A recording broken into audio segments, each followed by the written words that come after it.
All right, we're at the 2010 PAC KOTESOL conference, speaking with Rocky Nelson. Hey, Rocky. Hello. Hello, Jeff. Now, in just about an hour, you're going to be speaking with Dr. Paul Nation, who gave the plenary presentation this morning. How was the plenary session? Excellent. Dr. Nation is always a very personable and very lucid speaker. I love the way he's so logical.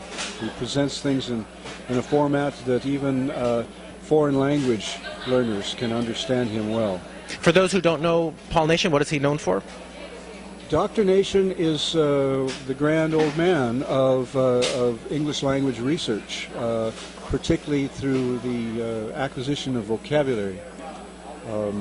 He also advocates explicit teaching of vocabulary and the use of extensive reading for learning the first 2,000 words that are part of a general service list of frequency. It's a frequency list of the most used words in the English language. All right. Now, Rocky happens to be a coworker of mine, so I know a bit about the answer to this question. But you can tell us a little bit about your English teaching path. When you first started teaching, what attracted your attention? What has become your teaching passion? When I was taking my master's degree, I was introduced to language learning theories, and Dr. Stephen Krashen's, of course, was predominant in the language in the master's course. What struck me at the time that there must be a way to teach language and combine it with fun, a fun way to learn. So I spent all of my formative years trying games and anything that would get away from these 4 skills textbooks. Read the passage, listen to the tape, repeat it. The really boring things. Okay, I started out using them when I first came to Korea, and I was bored to tears, and I knew my students were also. So I was always trying to find motivational ways of teaching.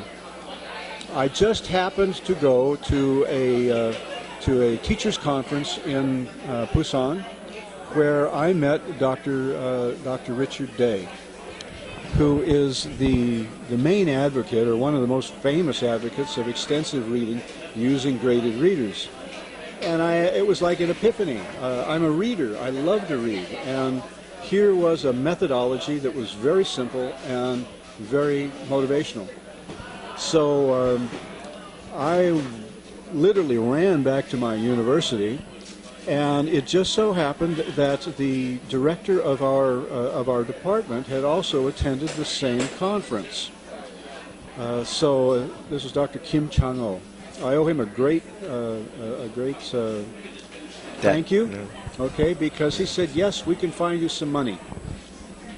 So I started out that semester with books that I had bought myself and scrounged. I took my students to a bookstore and had them all buy one graded reader.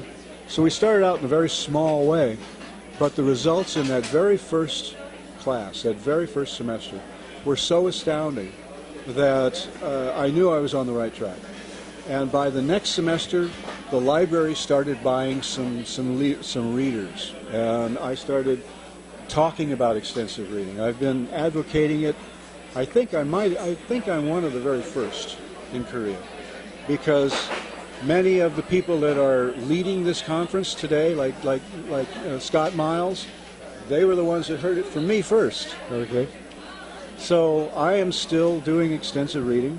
I have limited English proficient learners in the College of Information Technology, using graded readers that are 400 words in basically a comic book.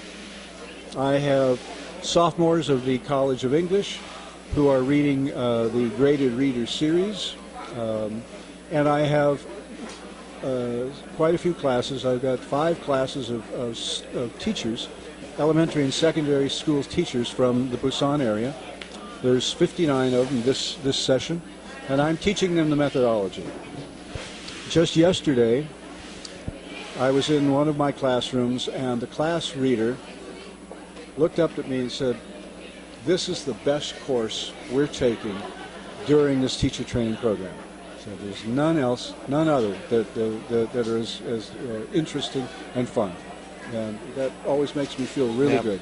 And I'm a believer. I taught extensive reading for the first time last semester and was struck by how much the students enjoyed it, how much they felt like it was improving their language, and frankly how their test scores shot up. The EPER test, which is used to assess, what is exactly does the EPER test assess? Well, it basically tests your receptive word, your ability, the words that you know. Yeah. Okay. And not that tests are the ultimate measure, but for people who are considering doing something like this and getting objection, because there are objections a lot, because people will walk by your classroom and see everyone's reading a book, including the teacher, and saying, "You're not teaching."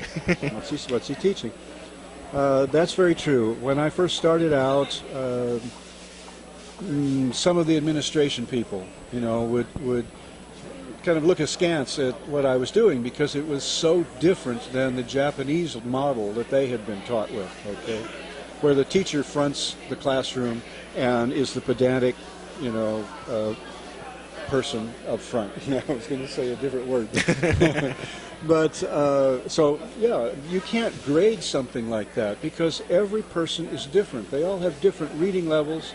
As Stephen Krashen has pointed out, we all learn things at the point of need, okay? We all have different needs. You can't teach grammar because everybody knows something different. So I can't develop tests, and it does look like I am not teaching when I am. And we should mention that there are also activities along the way. It's not just every class isn't just sit down, open your book, and read. True. Doctrination is an advocate of having not only input but certain types of output. Okay, so that's what the activities are for, so that they can have meaning-focused output as well as meaning-focused input. So we will do things like the explicit study of vocabulary. Students find 6 words in their little graded reader they don't know, and fill out a little handout, with the definition, and then I put them in pairs and let them try to teach these words to each other. So they have meaning-focused input and meaning-focused output. Okay, and everybody hopefully learns a little bit of something. Over the years, I've discovered the vocabulary exercises are probably one of the most popular exercises we do in class. Actually, a true ER class doesn't have to have anything other than quietly sitting and reading. But other advocates like Doctrination says, you have to have a balanced approach. And sometimes it's easier to sell the course that way if there's doubtful administration. Exactly. My first administrators, I said, well, look, I'm supposed to be doing a conversation course, okay, with information technology guys. I would love just to sit there and let them read, but for the sake of output, I have to design little things they can do. What's really nice with extensive reading is it takes no preparation, or very little preparation. As having taught one of those courses, I would have to agree. The most valuable exercises are things like just setting people together in pairs or small groups and introduce the book they're reading. Describe it. Why did they like it? Why didn't they like it? Very valuable output, meaning-focused output, okay, but no preparation on my part at all. All right. So, what are you checking out at the conference? Anything you're especially looking forward to?